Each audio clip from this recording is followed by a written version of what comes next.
Welcome. Today we are going to address the question of what motivates you. For a lot of us, this is related to economic concerns, and we're going to touch on this through the writings and philosophy of Karl Marx, as well as some critiques of Marx, including Sowell and Solzhenitsyn. So, what motivates you?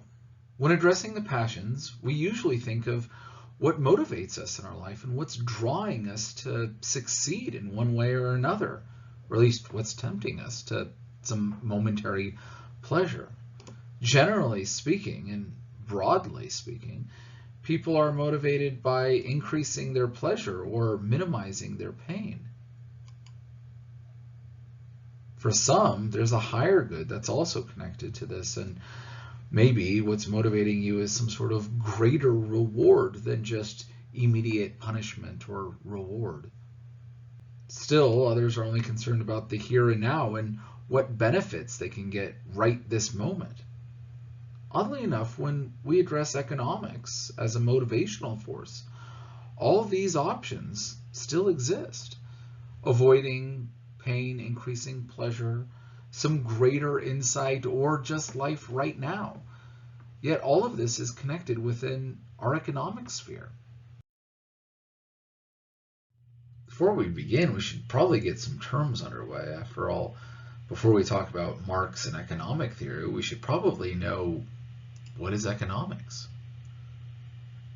And there's a lot of different answers that you could possibly give to this, but your answer should probably include something along the lines of study of money, goods, services, the broader economy, the study of this, and how people exchange goods and services, and why, and the needs some have, and the surplus, and supply and demand curve, and all of this other stuff should possibly be in your answers of what you're thinking about with economics. You may or may not be thinking of the term capital. This becomes very important for Marx. So what is capital? How do you see the notion of capital?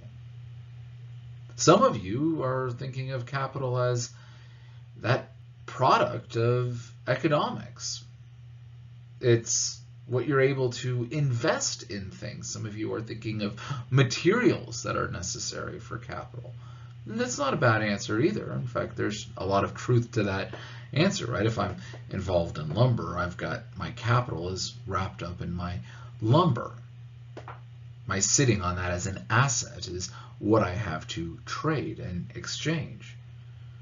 But capital means something different than just goods when we're putting it in the vein of Marx, who was really the person to first use this term, capital.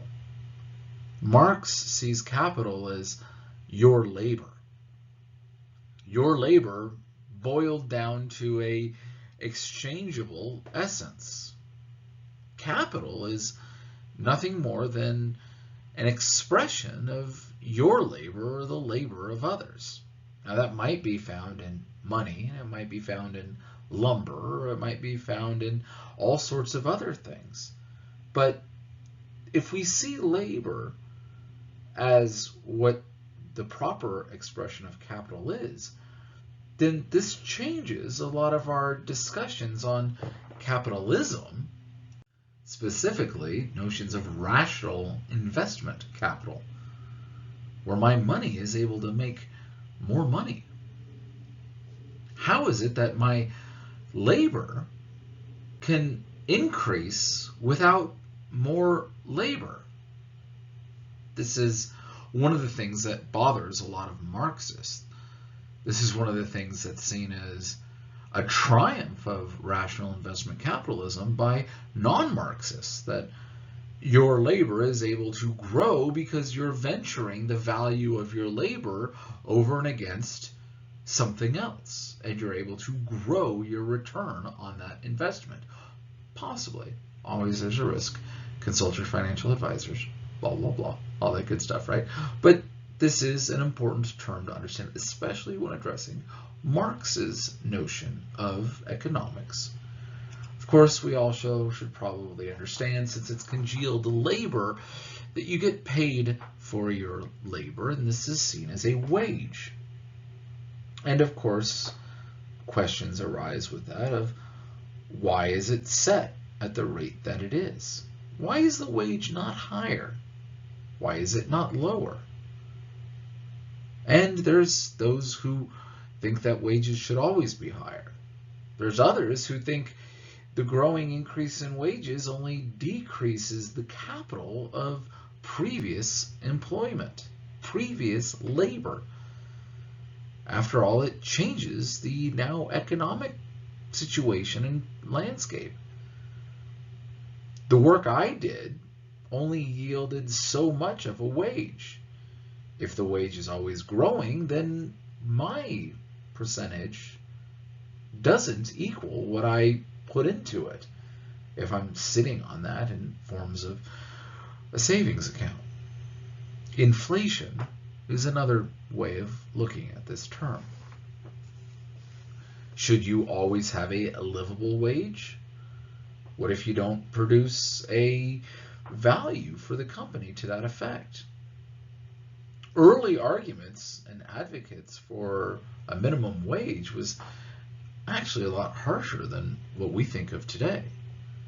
Most of us approach the notion of a minimum wage as a value to give somebody, saying that you can't live on less than this, therefore we won't pay you less than that. Early on, the idea was if you don't bring that much value, then you're going to end up destitute, then you're gone. Far more eugenics sort of notions than we would advocate for today. There's lots of effects of increasing or decreasing the wage that anyone would receive, and how it benefits one group or another.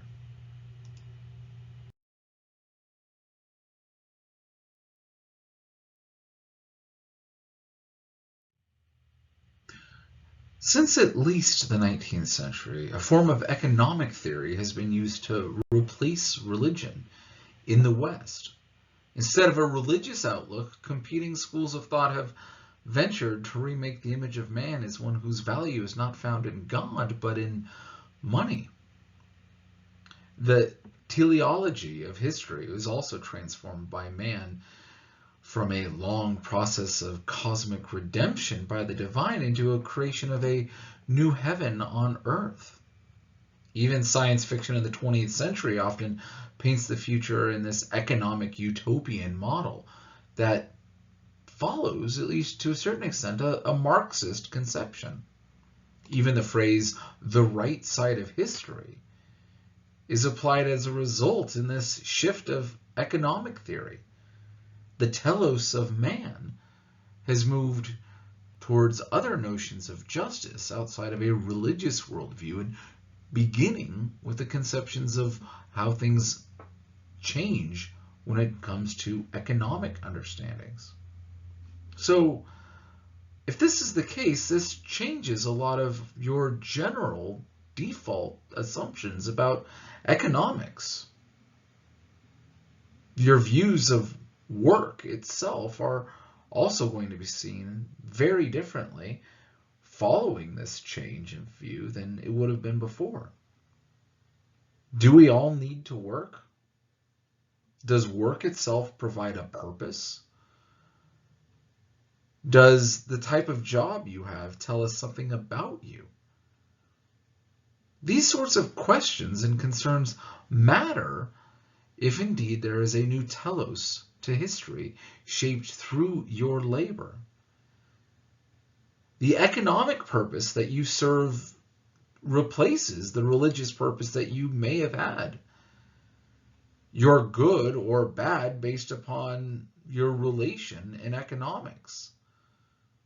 Either rising up and having an actual lot of money on one side, or rejection of this system and thinking that there's a different idea connected within your economic well-being as well on the other.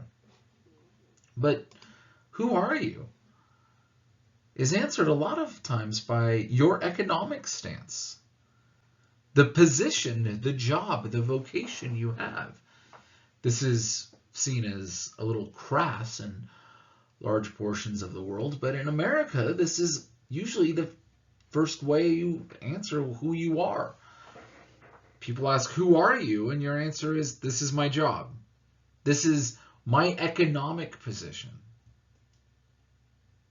And lots of different scholars address the relation between economic theory and its view and attempt to change somebody's religious output, how you look at the world.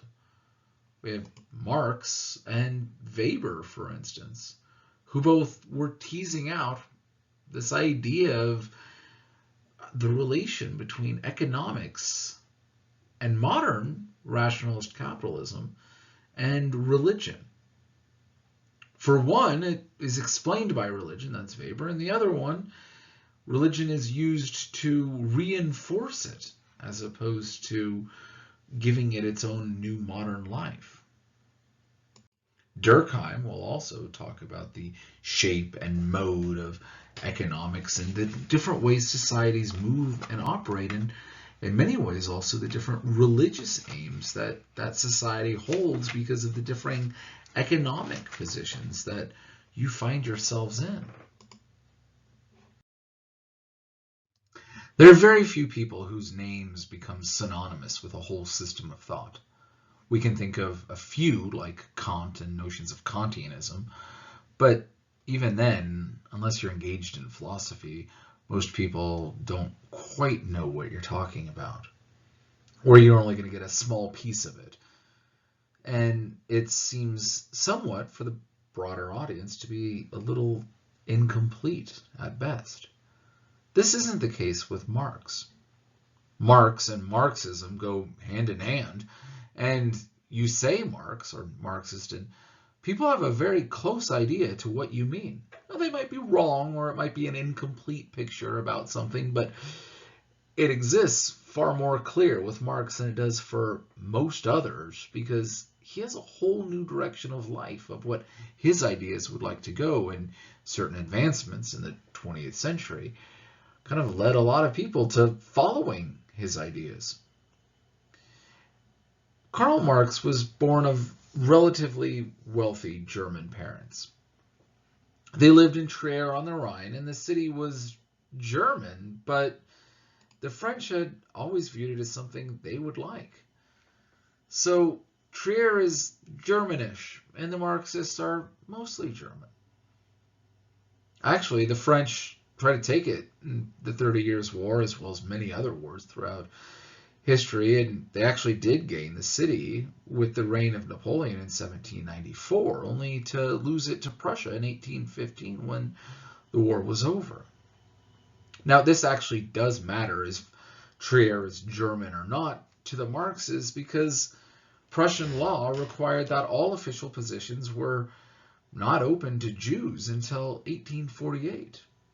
Under Napoleon, there was an emancipation of the Jews, and they got the right to vote.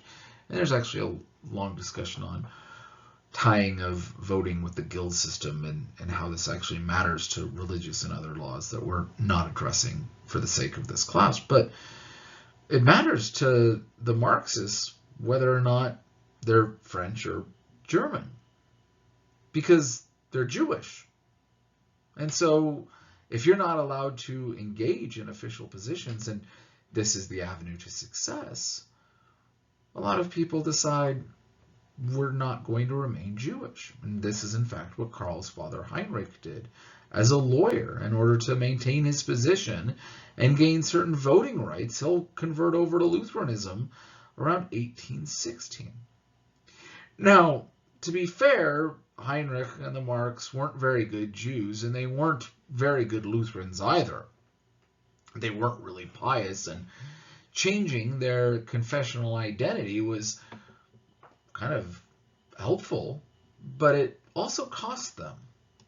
While they weren't very devout, they found out very quickly that this conversion alienated their family from their Jewish relatives and the broader Jewish community that Heinrich and the rest of the family were engaged with. And they weren't pious new converts to Lutheranism either. So the Lutherans all looked upon the Marxists as not Lutheran, because they really weren't. They looked at them and said, you're doing this because it's checking a box, not out of notions of piety, and we'd rather you not. As a result of all this, the Marx family had political and economic connections. We might use the word power, but that's overstepping it a little bit. But they lacked all sense of community and had no real profound religious beliefs. Karl was born in 1818, a year or two after this conversion of his family took place, but they were atheists. They didn't see the value of religion, and Karl grew up believing that religion only served to isolate and alienate him from the people around him. There wasn't an actual value to him one way or the other, just as there wasn't a real value in him being German as opposed to being French. He's not really connected to anything. He's not grounded in a long history or tradition. And so Karl's perfectly fine with abandoning many of the previous ideas held, be them connected with notions of nationalism, which were running through Europe in the 19th century, or religious identity as well. Karl will end up being the oldest surviving of 9 children to his parents. And maybe this is the only connection he has to anything other than himself going forward. Karl's schooling didn't really help him out at all either with grounding his identity in anything. In 1830 to 1835, he sent off to the schools in Trier, which were radical and firmly entrenched in the Enlightenment ideas and Kantian ideas as well, which were seen as very dangerous and usually held under suspicion. The school that he was a part of was constantly under police supervision, and he didn't feel like there was any sort of real firm understanding of what life was like here. In 1835, Karl will enter into the University of Bonn, and his studies were the humanities and the classics, maybe trying to ground himself in something beyond just rebellion and not caring about life. But it doesn't seem that he gained anything from his time at Bonn. While he was there, he ended up fighting a duel at some point and spent a day in jail for being drunk and disorderly. Often he was at odds with the more aristocratic students in clubs at Bonn, and he only stayed there for about a year. Like the schools of Trier, they were rebellious and very active in their rebellion against the political system of Prussia and Greater Germany of the day. In 1836, he'll finally move off to the University of Berlin. It's here that Karl will engage not in just Kantian ideas, but Hegelian ideas as well. Even though this is fairly early on, Hegelian ideas were viewed as somewhat repugnant to Karl. There's also 2 different camps of Hegelians at the University of Berlin. There's the old Hegelians and the young Hegelians. The old Hegelians largely are following the idea that Hegel laid out about the notion of the unfolding Geist, spirit of the world. We see this in the Hegelian dialectic, that we have the thesis, the idea, that gets confronted by an outside idea, the antithesis, and this will produce a new synthesis that holds the best of all of these together. This then fights against an antithesis, an idea outside of that, and produces yet a new synthesis, and so the cycle goes on and on. The old Hegelians will take this discussion, this Hegelian dialectic, and apply it to history, and specifically apply it to Prussian history and identity. The thesis that the old Hegelians would look at in this historical form was the absolute monarchies that existed in the 17th century, let's say 18th century. They had fairly little freedoms as far as most people were concerned. The relation to constitutional limits was fairly minimal, and yet you would have the rise of powerful estates that would gain whole countries underneath their iron fist. This then ran into the antithesis of the French Revolution and Napoleon. For the old Hegelians, this was just very emblematic of too much freedom and death, as you see in the Reign of Terror. This, of course, will produce a new thesis, a synthesis of these two ideas, where Kantian ideas are free to be addressed and the people are secure with a stable monarchy. Modernity was important, but modernity has also now arrived, and the only thing left to do is to secure it against any further radical disruption. This is the view of the old Hegelians. This is the view that Karl rejected, because he also wasn't that happy with the new Prussian state. He found himself instead with the young Hegelians. The young Hegelians took the dialectic in a very different way. They viewed the radical impulse as the point of political freedom. Prussia was not yet the synthesis, but other issues needed to be addressed, including radical freedom from all establishments, including, for Marx, issues of economics. There should be no classes at all. Marx will even actually advance this to even things like the nuclear family needs to be abolished and gotten rid of. The French Revolution was not too much for the young Hegelians. It was too little. It failed, and it should have succeeded. Many of the young Hegelians also viewed religion with disdain, as a system of fantasies rather than history or the collection of myths. We see this in the teachings of Bruno Bayer, a theology professor at Berlin at the time. He was dismissed in 1839, who said that the Gospels were only fantasies arising out of emotional needs, and that Jesus was not even a historical person. This will lead to the work of Ludwig Feuerbach in his work, The Essence of Christianity. In this work, Feuerbach held that Christianity was simply a projection, similar to what we would actually see with the works of Freud later on with Future of an Illusion, and that true man is found only in the foundation of nature. Now, neither Feuerbach nor Bauer have any actual evidence to hold their views. In fact, all historical evidence goes against them. But they're radical atheists who are using their views to eliminate one of these old structures, because all structures need to be torn down and eliminated for the new synthesis moving forward from the young Hegelians' point of view. This will, of course, include economics, religion, and the family.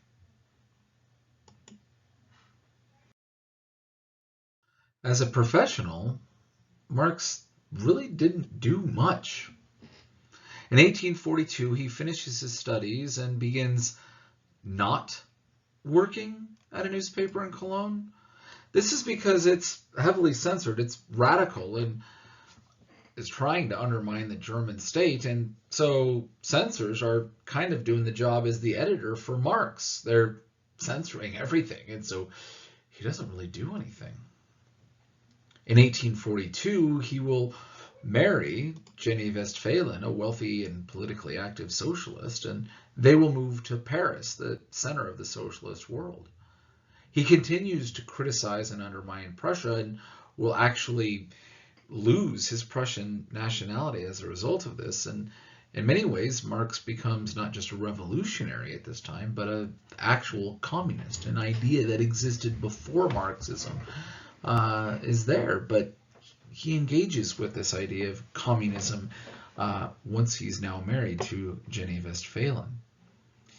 Now, it doesn't mean that he was happy in Paris and that the French really wanted him there either. In 1845, he's going to move off to Brussels, where he's going to meet with a wealthy revolutionary like himself, Friedrich Engels. In many ways, the rest of Marx's life is connected with the thoughts of Friedrich Engels, and many of the works that Marx produces are done in tandem with Engels, at least for a period of time. It's really here the ideas of the proletariat needing to rise up and confront the bourgeoisie emerge. The notions of communism and the Communist League would be formed and contribute to the revolutions of 1848. Of course, after the revolutions of 1848 fail nearly everywhere in Europe, Marx is exiled out of Germany, not only having lost his national identity, but not allowed to come back. And he will end up residing in London for the rest of his life, with the exception of a handful of trips. As far as work goes, Marx will continue to write, and he'll publish several tracts and books, but he never really holds down any job for that long. In fact, he often refuses to accept any work at all, even when somebody's offering to pay him for something. If you're more interested in the life of Marx, Jonathan Sperber's 672-page book is seen as the definitive sort of new voice on Marx and what he was actually like. And it illustrates that he would move from place to place using other people's money until their good graces ran out. In many ways, his only ideal was what his life was. A man who's free to pursue his desires and not confined by a wage or a job, and nothing that requires anything of him. He's married, but also cheats on his wife. The family structure doesn't have any particular value. At one point, he impregnates a maid in one of the houses that he's staying in, and when she tells him, he says, "What does that have to do with me?" Right? He's not an engaged father. He's not an engaged laborer. He's not engaged in much of anything except for telling people that we need a revolution and to get rid of all of the structures that exist within society.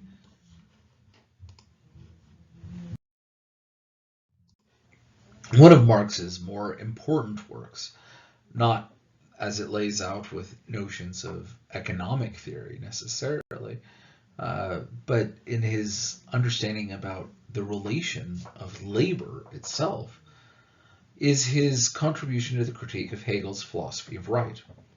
Marx begins by saying that Germany has advanced to the place of criticism of religion through Feuerbach, one of those young Hegelians, and others.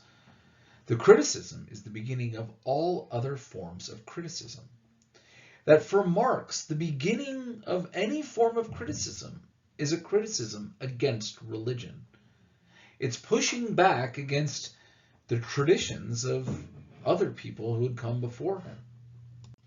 Marx argues that man, once free of religion, will be able to identify himself as a real man, rather than God as the Superman and himself as the Unmensch, or unman. Essential to this new way of thinking, that we need to understand that man makes religion, and religion does not make man, according to Marx. Man is more than the gods that he imagines. Man is the world that man creates, including that man is the state of the society. Religion is thus the product of the state, and as such is the product of man. He says religion is indeed the self-consciousness and self-esteem of man, who has either not yet won, though to himself, or has already lost himself again. But man is no abstract being squatting outside the world. Man is the world of man, state, society. This state and this society produce religion, which is an inverted consciousness of the world, because they are in an inverted world. Religion and the state, he continues on, are one, and primarily they are one in suffering. The struggle against religion is therefore the struggle against the state. Religious suffering is an expression of the suffering imposed on man and maintained by the state.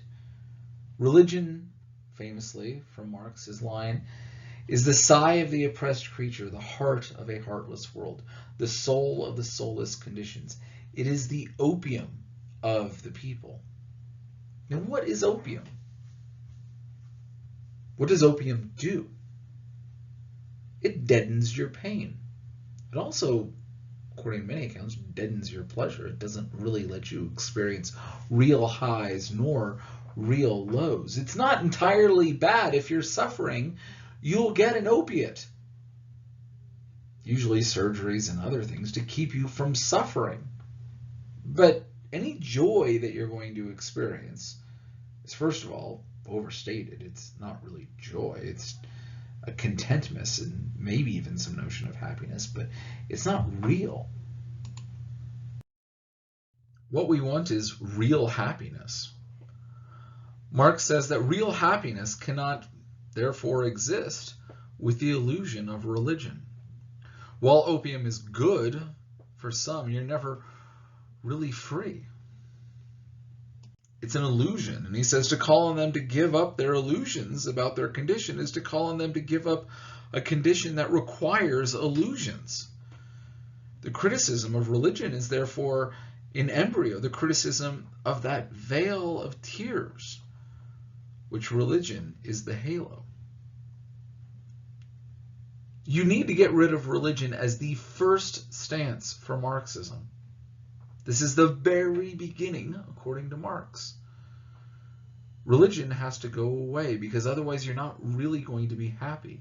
You're always going to be chasing the dragon and never quite get there. You're never going to have real happiness. It's always going to be an illusion. We need to, following Marx, abolish religion and reestablish man as the center of his universe. In doing so, we will place our previous criticisms of heaven onto earth where they belong. And he views this as a call for justice.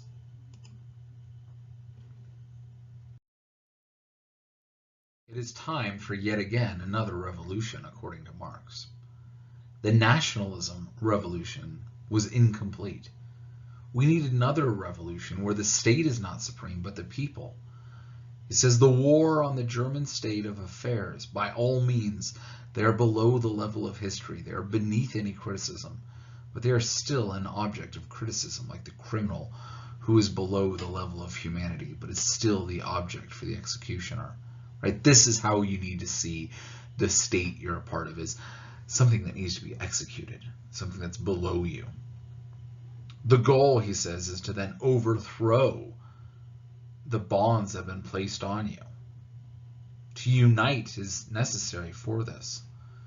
He says, what a sight, this infinitely proceeding division of society into the most manifold races, opposed to one another by petty antipathies, uneasy conscience, and brutal mediocrity, and which, precisely because of their reciprocal ambiguous and distrustful attitude, are all, without exception, although with various formalities, treated by their rulers as conceded existences. These bonds are maintained by the elites who are using them to enslave people through these petty little squabbles. And so the revolution must never stop, but constantly and always be pushed forward. You cannot stop to look at what advances you've gained, because there can never be enough, according to Marx.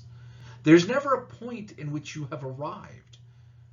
Regardless of what advances are done, it's still time for another revolution.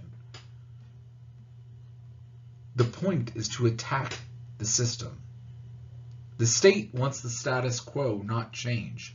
You need to strike against it.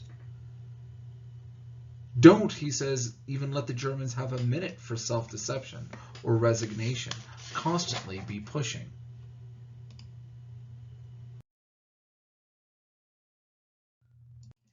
Marx says that the Germans understand their history through philosophy rather than myth, and that this is the great appeal to Germans and why they should be able to do better than anybody else. So what is philosophy, and why do men philosophize?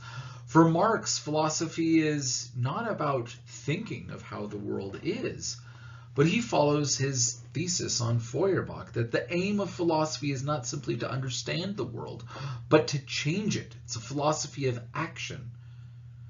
It's not what does the world look like, but how do you make the world into what you want it to look like? And that this is the goal of German philosophy.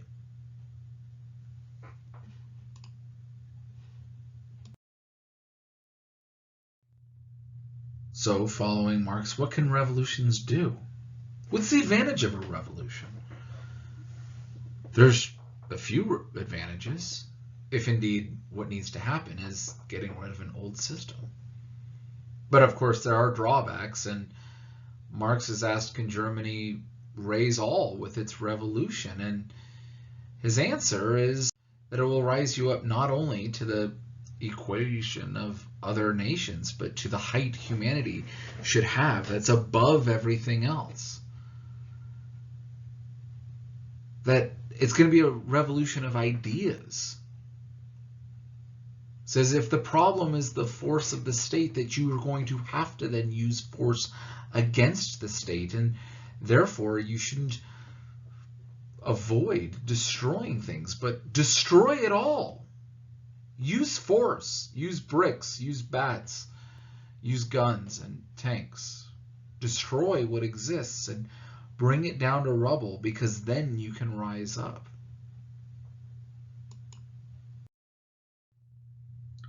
Really, what we need to hold a revolution against, according to Marx, is religion itself. And here the problem is man.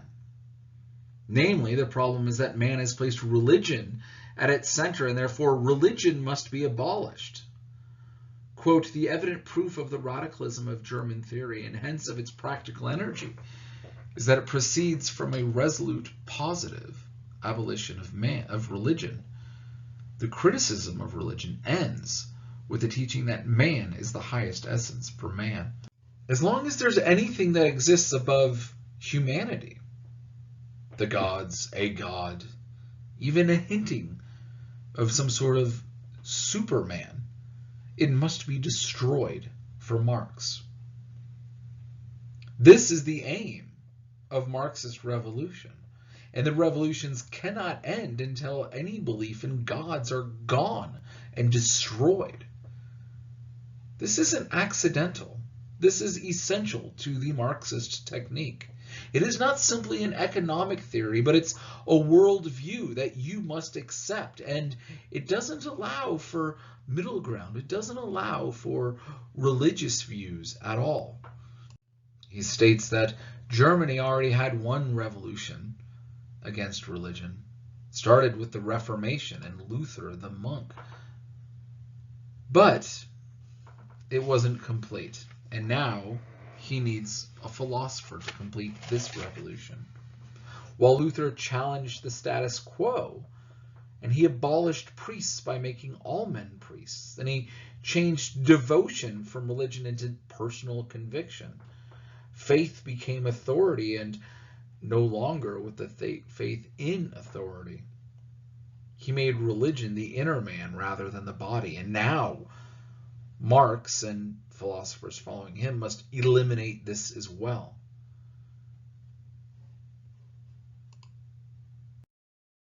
For Marx, the goal is going to be the making of a new state.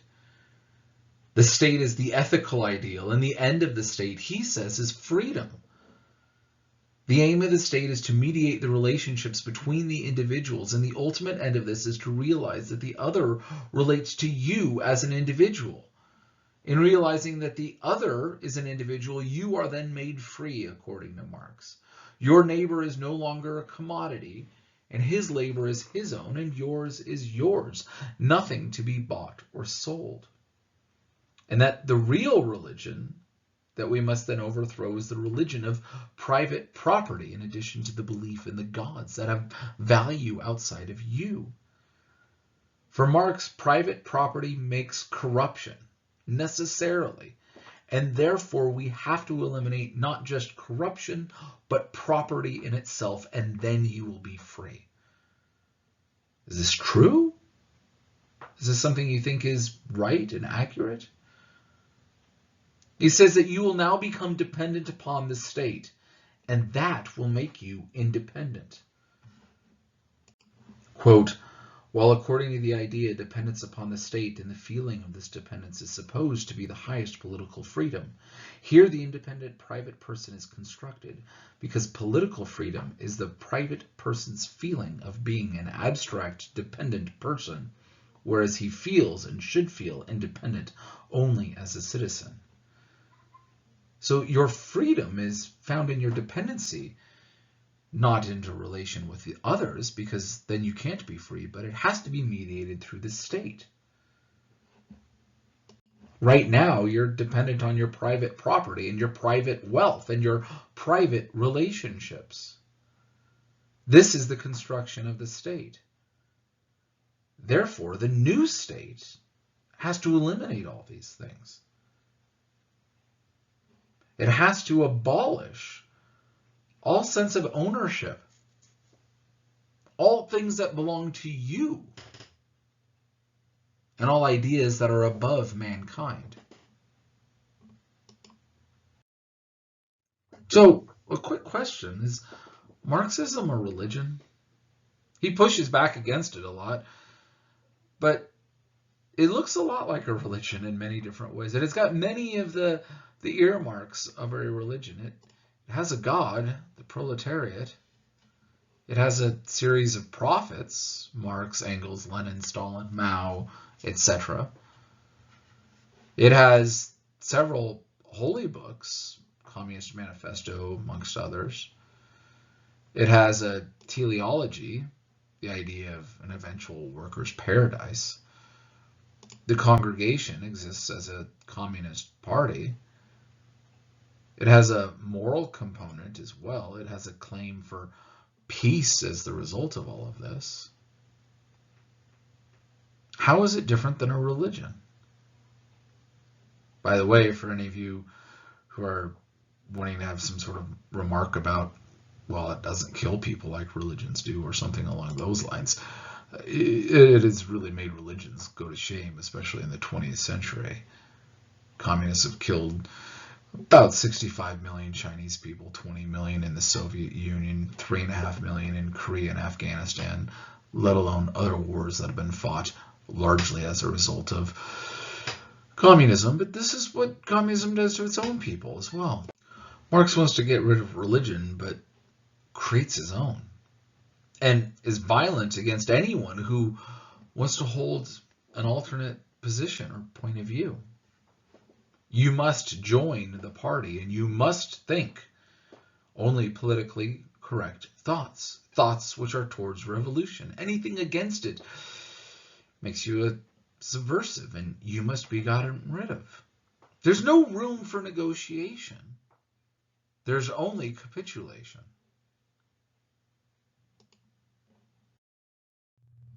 Marxism and the teleology set up by Marxism is often connected with notions of social justice.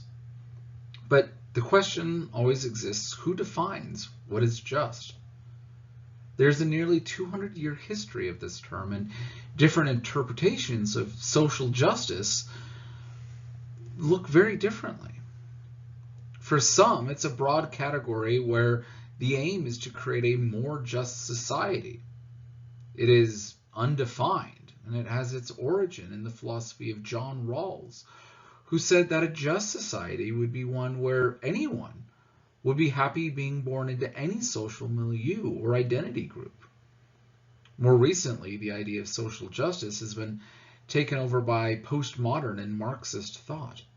Here, the idea is set up a doctrinal assumption and a strict orthodoxy around certain ideas, certain isms, and enemies are created. This takes on the ideas of political correctness and identity politics, as well as the idea of changing the systems of society more broadly. For most of us, when we want social justice, we probably think more akin to John Rawls than we do with Marx. Can we identify our views with one group or another? And whose rights are advanced? Why do we also think that one group's ideas should be advanced instead of another? Helen Pluckrose, in her talk, points out that there are categorical differences between traditional liberalism and Marxism, and the notions of social justice are wrapped up with this as well. Liberalism wants to reform rather than revolutionize. Are there any lines that can be crossed? Or is constant revolution until a utopia is created, as Marx advocated, what social justice really is? Why is it that many of us look at social justice as a modern religion as well? And the fact that it shares a lot of basic tenets with classical Marxism.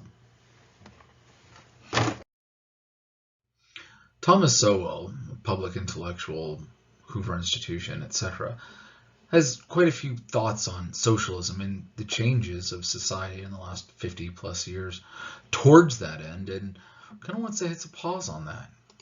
He points out that, well, if you believe that everyone should play according to the same rules and be judged according to the same standards, that would have gotten you labeled a radical 60 years ago, a liberal 30 years ago, and a racist today. He thinks that people should be judged by the same standards and not by differing ones, that the institutions should live up to their standards as opposed to tearing them down. That constant revolution is not going to give you the answer. In a recent documentary, Sowell kind of poses the question about notions of equality, challenging Marxism and socialism in general. Now, the documentary also shows that Sowell spent most of his youth being a socialist until he found out one day that it simply doesn't work, that it doesn't yield the results that he hoped that it would. And so when the facts changed, he changed his opinions. He also asks a question about notions of equality of outcome. Are you the same as your siblings? Do you make the same amount of money as your older, younger siblings? Do your parents with theirs? Or have the choices that they have made changed their economic legacy and what you would receive? He says if there's not equality of outcomes amongst people born to the same parents and raised under the same roof, why should equality of outcomes be expected or assumed when conditions are not nearly so comparable? Sowell's got some of these thoughts, and if you haven't engaged the writings and thoughts of Sowell before, I encourage you to do so. He's a great sort of corrective to a lot of Marx's ideas. One of the greatest criticisms of Marxism comes from somebody who's lived underneath that system, who's seen the problems of Marxism up front. Alexander Solzhenitsyn, who was born in 1918 in Russia and will die not that long ago in 2008. Now, Solzhenitsyn grew up Russian during the Soviet regime and was a member of that society. He fought during World War II and, in fact, even served as a commander in the Soviet army and was involved in major action at the war front. He was actually thrice decorated for his personal heroism, something that we think should give him some legitimacy when, in a private correspondence, he ends up writing a criticism of Stalin to one of his friends. This happened in 1945 when the war was drawing to an end and got Solzhenitsyn sentenced to an 8-year term in a labor camp. Oftentimes, these terms in labor camps resulted in the death of whoever was assigned to them. This was not light labor. Following this, he was going to be sent to permanent internal exile. In other words, as a Russian, he wouldn't be allowed to go back to Russia, but he would remain in the Soviet Union. When Stalin died, Khrushchev will allow him to go back into Russia, but his writings soon then forced him into exile once again, this time to West Germany.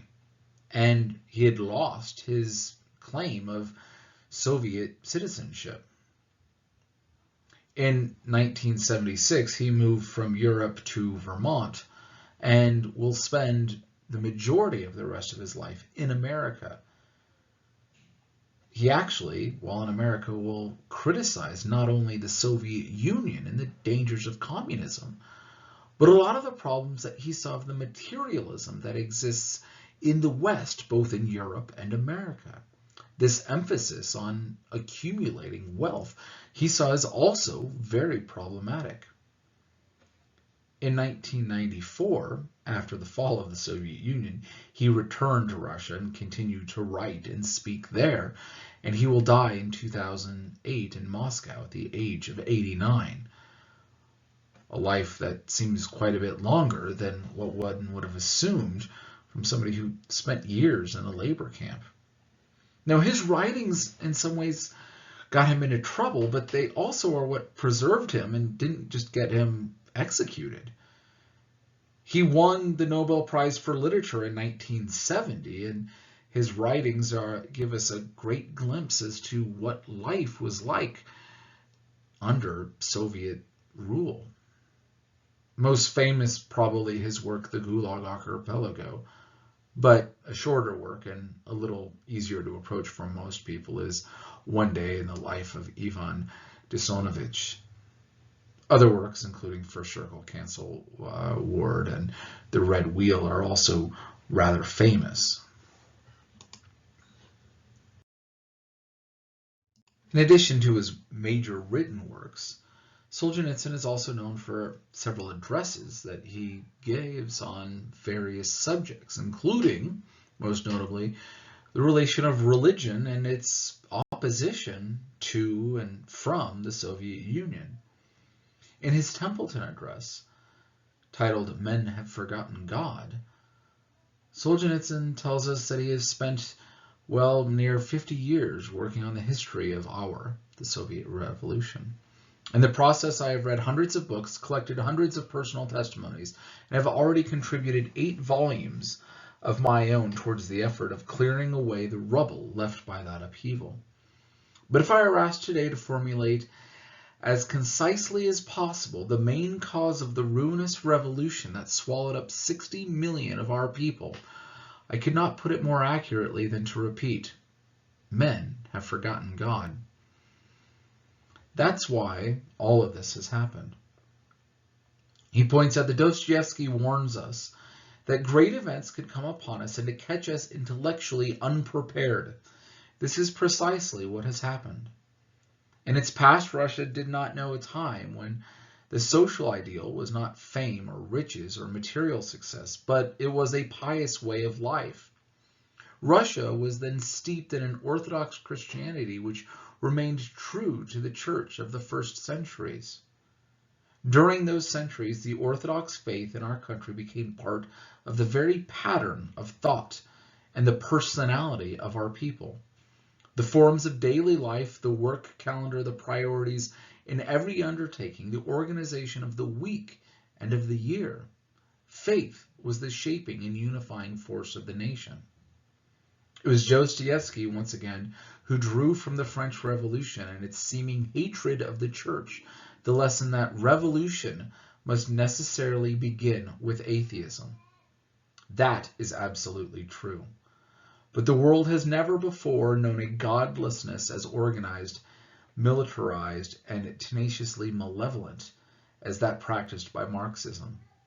Within the philosophical system of Marx and Lenin, and the heart of their psychology, hatred of God is the principal driving force. More fundamental than all their political and economic petitions, militant atheism is not merely incidental or marginal to communist policy. It is not a side effect, but the central pivot. This is essential for us to understand within Marxism. Imperceptibility, through decades of gradual erosion, the meaning of life in the West has ceased to be seen as anything more lofty than the pursuit of happiness, a goal that has even been solemnly guaranteed by constitutions. The concepts of good and evil have been ridiculed for several centuries, banished from common use. They have been replaced by political or class considerations of short-lived value. This is the problem he sees in the West. Right? Not only in the East is there this idea of getting rid of God that he saw, this militant atheism that is essential to the character of Marx, but in the West we've replaced this with something else. Also forgetting God, but not for any sort of class consciousness, as Marx even advocated for, but he says this idea of pursuing happiness and our individualness. And so he points out that this is also a problem that exists. In his Harvard address, A World Split Apart, he says the interrelationship is such, too, that the current of materialism, which is most to the left, always ends up being stronger, more attractive, and more victorious because it is more consistent. Humanism without its Christian heritage cannot resist such a competition. We watched this process in the past centuries, and especially in the past decades, on a world scale as the situation becomes increasingly dramatic. Liberalism was inevitably displaced by radicalism. Radicalism has to surrender to socialism, and socialism could never resist communism.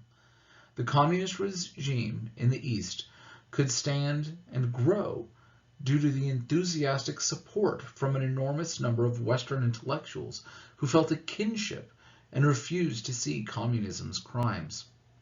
And when they no longer could do so, they tried to justify them. In our Eastern countries, communism has suffered a complete ideological defeat. It is zero and less than zero. But Western intellectuals still look at it with interest and with empathy.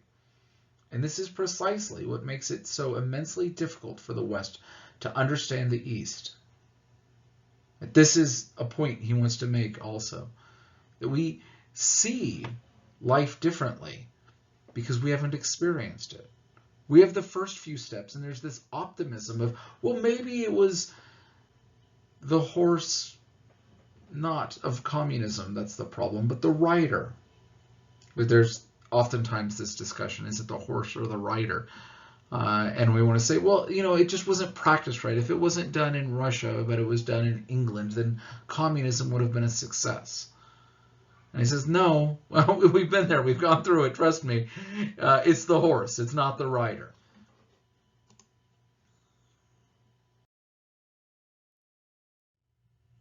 Solzhenitsyn can say that communism is zero and less than zero from having experienced it. He sees what happens under these systems. He records this in his work, The Gulag Archipelago. And in it, he gives a story, an event that he heard about, saw, and related to people who are there, where Stalin gives a speech, and people start to applaud. Of course you're going to applaud the speech, but it then kind of grew, and the speech took on its own life, and the applause took on its own enthusiasm. Quote, the applause went on 6, 7, 8 minutes. They were done for. Their goose was cooked. They couldn't stop now until they collapsed with heart attacks. At the rear of the hall, which was crowded, they could, of course, cheat a bit, clap less frequently, less vigorously, not so eagerly. 9 minutes, 10, insanity, to the last man. With make-believe enthusiasm on their face, looking at each other with faint hope, the district leaders were just going to go on and on applauding till they fell where they stood, till they were carried out on the hall on stretchers. At last, after 11 minutes of non-stop clapping, the director of a paper factory finally decided enough was enough. He stopped clapping and sat down. A miracle. To a man, everyone else stopped dead and sat down. That same night, the director of the paper factory was arrested and sent to prison for 10 years. Authorities came up with some official reason for his sentence, but during his interrogation, he was told, "Don't ever be the first to stop applauding." This is the problem. with the system. It isn't just an economic theory. It's a worldview that you must now have devotion to. If you say, this is insanity, this is too much, I even like the idea, but enough is enough, don't ever be the first to stop applauding. Your life is over. This is not an accident. This is the product of the history of what happens when you implement Marxism, according to Solzhenitsyn, a man who lived under this system. So, whose argument do you like more? We spent the majority of our time talking about Karl Marx and his views, not only as they apply to economics, but the totality of who you are.